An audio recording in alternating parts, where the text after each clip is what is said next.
তোমাকে মেরে আমি দাঁত ফেলে দেবো। আমি বলছি আমি করলামটা কি সে তার জন্য আপনি এটা বলছেন? স্যার বলছে তুমি এখনো কথা বলছো? আমি বলছি স্যার আমি আমার দোষটা শুধু ধরিয়ে দেন। ও বের হওয়ার পরে উকি দিছে, উকি দেওয়ার পরে স্যার ওকে থামতে বলেছে, থাম। ও দূরে চলে আসছে হেঁটে, স্যার পিছন থেকে দৌড়ে আসছে, দৌড়ে এসে গলা ধরে আপনার ছুড়ে ফেলে দিছে। মানে এটা তো হতে পারে না, গুরুজনের একটা ব্যবহার কখনো এটা কামনা তার কাছ থেকে। আমরা চাই না যে তার এরকম ব্যবহার হোক। স্যার সাধারণত প্রত্যেকটা ইয়ারের সাথে এরকম রুট ব্যবহার করছে।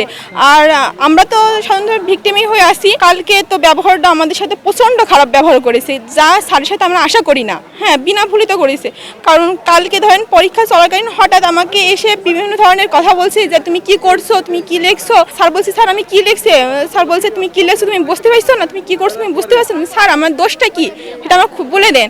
স্যার বলছে তোমার দোষটা কি তুমি বুঝতে পারছো না। আমি স্যার আমি করেছি কি, যদি দিতেন তাহলে আমি বুঝতে পারতাম যে আমি এই দোষের জন্য আমি এটা শাস্তি পাচ্ছি বা আপনি বলছেন। বলছে তোমাকে মেরে আমি দাঁত ফেলে দেবো। আমি বলছি আমি করলামটা কি সে তার জন্য আপনি এটা বলছেন? স্যার বলছে তুমি এখনো কথা বলছো? আমি বলছি স্যার আমি আমার দোষটা শুধু ধরিয়ে দেন। আপনি তো আপনার কাছ থেকে শিখবো যে দোষ করলে আমি পরবর্তীতে শুধরে নেবো, আমার দোষটা কেমন ধরিয়ে দেন।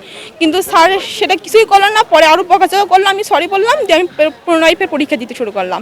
তাছাড়া আমার ফ্রেন্ড ওরকম করেছে।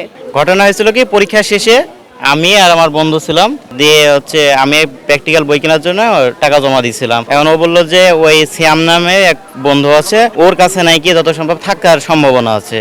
তারপরে ও আসতেছে না, ভাবলাম যে দেখে দিন ও আছে কি না, ওকে তো চিনি না আসলে কে ওটা। পরে গেছিলাম, যার পরে জ্বালানা মাত্র একটু শুধুমাত্র জ্বালানা আছে, জ্বালানা ওইখান থেকে একটু টুকি মারি দেখছিলাম যে ও দেখাই দিল যে ওই যে ওইটা হচ্ছে শ্যাম। তারপরে আমরা চলে আসছি। এর মধ্যে স্যার বলতেছে কি যে থাম থাম। পরে আমরা একটু ভয়ে আতঙ্কে একটু জোরে চলে আসলাম যে স্যার হয়তো বা ডাকলে বকা টকা দিবে, চলে যাই।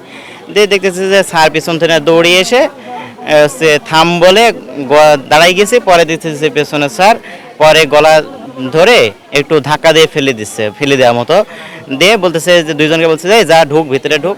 শিক্ষক তো গুরুজন, শিক্ষকের ব্যবহারটা শিক্ষকের মতোই হওয়া উচিত ছিল। যখন আমাদের সাথে ওকে যে সময় মারলো, দেখে মনে হয়নি কোনো সময় যে সে আমাদের গুরুজন। গুরুজনের কাছ থেকে আমরা এটা শিখি, অবশ্যই আমাদের সমস্যা হবে। আমরা চাই না যে এরকম ব্যাপারটা হোক। গতকালকে যখন আসে স্যার বের হওয়ার পরে উকি দিছে, উকি দেওয়ার পরে স্যার ওকে থামতে বলেছে, থাম। ও দূরে চলে আসছে হেঁটে, স্যার পিছন থেকে দৌড়ে আসছে, দৌড়ে এসে গলা ধরে আপনার ছুড়ে ফেলে দিছে। মানে এটা তো হতে পারে না, গুরুজনের একটা ব্যবহার কখনো এটা কামনা তার কাছ থেকে। আমরা চাই না যে তার এরকম ব্যবহার হোক, চাই যে আমাদের সমস্যাগুলো সমাধান হোক। স্যারকে যদি এর জন্য অপসারণ করা লাগে তাহলে অপসারণ করতে হবে, আর আমাদের যে কর্মসূচি এটা চলতে থাকবে।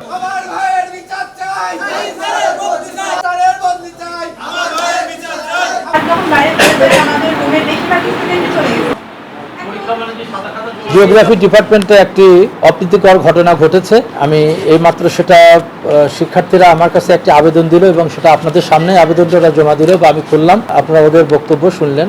আমি এখনই একটা তদন্ত কমিটি গঠন করব, আর তদন্ত কমিটি গঠন করার যে সরকারি যে বিধিবিধান আছে সেই বিধান অনুযায়ী তদন্ত কমিটি গঠন হবে এবং তারপরে তদন্ত কমিটির রিপোর্টটা কি আসে আমরা তারপরে অন্যান্য আমাদের প্রক্রিয়াধীন কাজ করব।